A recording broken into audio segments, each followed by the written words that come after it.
મહારાષ્ટ્રની અખ્ખા મસૂરની દાળ રેસીપી ચાલો બનાવીએ મિત્રો। અખ્ખા મસૂરી દાળને 4-5 કલાક પલાળી રાખવા।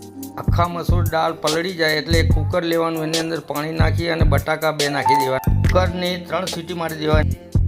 આપણે જોશે ડુંગળી આવી રીતે સધારી નાખવાની, ટામેટા, આદુ, લસણ અને એક આ બધાને મિક્સીમાં પીસી નાખવાનું।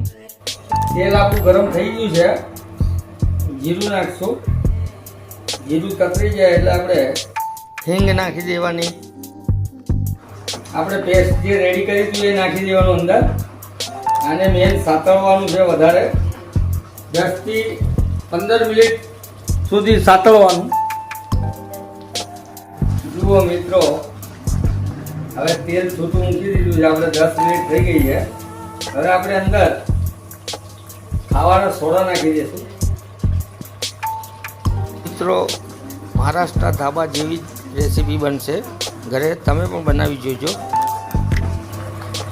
થોડીક હળદર નાખી દઈશું આપણે, તીખા લાલ મરચાં નાખી દેવાના અંદર,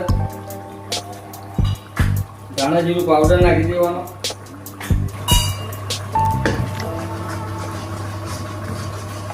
કિચન કિંગ મસાલા નાખી દેવાના અંદર, કસ્તુરી મેથી નાખી દેવાની અંદર,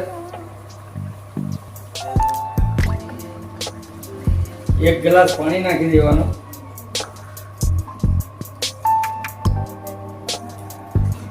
આપણે જે દાળ રેડી કરી હતી એ પણ નાખી દેવાની અંદર।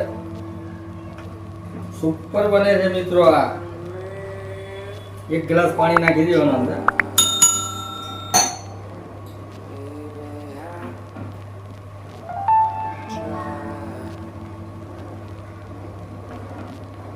જુઓ મિત્રો, કેટલી સરસ અખ્ખા મસૂરી આપણી રેડી થઈ ગઈ છે। હવે આપણે ઉપર તડકો મારશું મિત્રો। મરચું 1 નાખી દેવાનું લાલ,